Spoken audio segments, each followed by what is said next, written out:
بسه محمد آب زدی؟ محمد خاموش کن. برو. نیمه شب شاهی به یک ویرانه رفت، با جلال و شوکت و شاهانه رفت. گفت امشب کاخ ما ویرانه گشت، با همه یاران خود بیگانه گشت.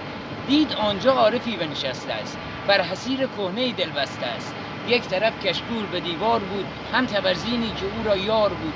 پیراهنش 100 بسته پاکیزه داشت، حلقه‌ای در گوش خود آویزه داشت. تاج بر سر داشت و اما زر نداشت، قصر او هم در و پیکر نداشت. لقمنانی بر سر چوب دستی بسته بود، تن برای لقمنانی خسته بود. نور آن خانه ز نور ماه بود، در و دیوارش بسی کوتاه بود. محفل درویش پر بود از صفا، ای خدا این شاه باشد یا گدا.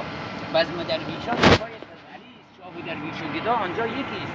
گفت شاه لقمنانی بر بگیر، این طعام ساده هم جانی بگیر. بین ما را اسیری بیش نیست، چون که درویش ما دوراندیش نیست. بین خانه ما در و دیوارش از هواست، جز خدا هر چیز این دنیا در فناست. شاه گفت نعمتت افزون کنم، من تو را از این سرا بیرون کنم. رو به سوی باغ و کاخ ما کنیم، مجلس شاهانه‌ای برپا کنیم. بر راهوی شبی بریان کنیم، سفره آباد و خویش ویران کنیم. جامه اطلس بپوشانم تو را، بر روی تخت خویش بنشانم تو را. هر چه فرماندهی ما اجرا کنیم، دادگاه عدل را برپا کنیم. ماهروی را عیال تو کنم، حق جاری را حلال تو کنم. هم وزیر را هم وکیلت می کنم، بر سپاه خویش امیرت می کنم.